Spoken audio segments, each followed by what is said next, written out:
our previous video, we talked about what is discipleship, and we touched on the fact that discipleship has an impact that looks more exponential than it does linear.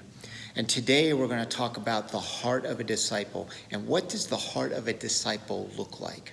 So first, let's recall that disciple simply means learner, but not learner of Jesus, not learner about Jesus. It means learner of how to be like Jesus, how to be Christ-like.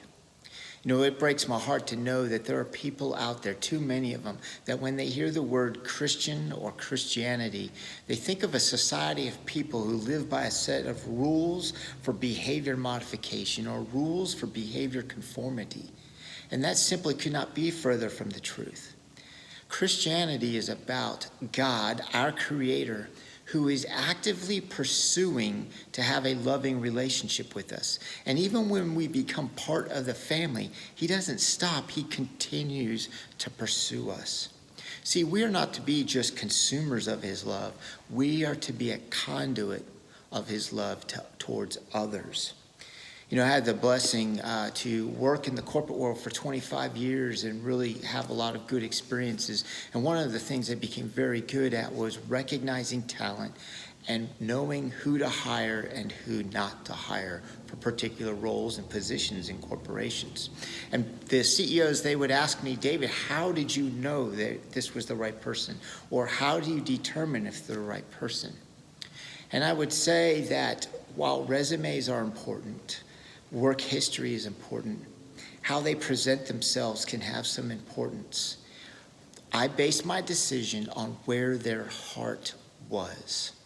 You know, in 1 Samuel, this applies tremendously.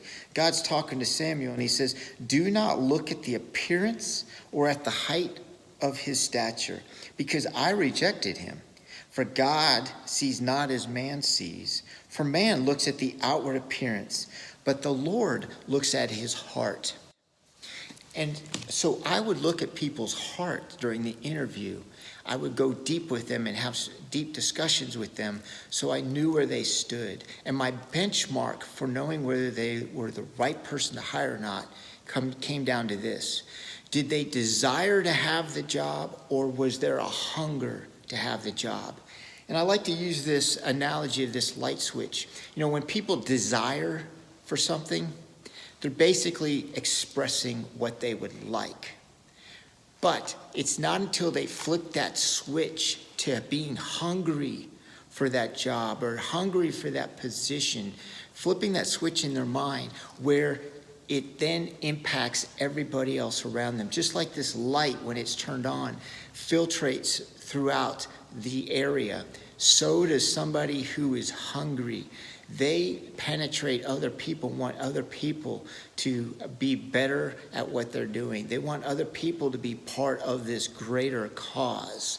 And so my question to you is, when people see you, when you think of yourself and your discipleship, do others see desire, or do they see hunger?